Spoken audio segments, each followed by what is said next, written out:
Thanks for watching today. This is Justin Wilson with American Irrigation Repair, and Omar is here. We're doing a full system check on this system, and he's here adjusting and cleaning a few nozzles.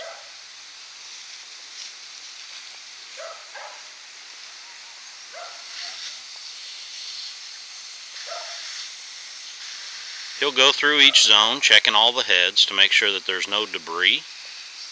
They're not blocked. They're not held down by the grass, any runners that have grown up with the grass, and then also checking to make sure that the heads are spraying in the right direction, that they're not excessively spraying the corners of the house or the rock work, and that the heads are adjusted properly for optimal coverage.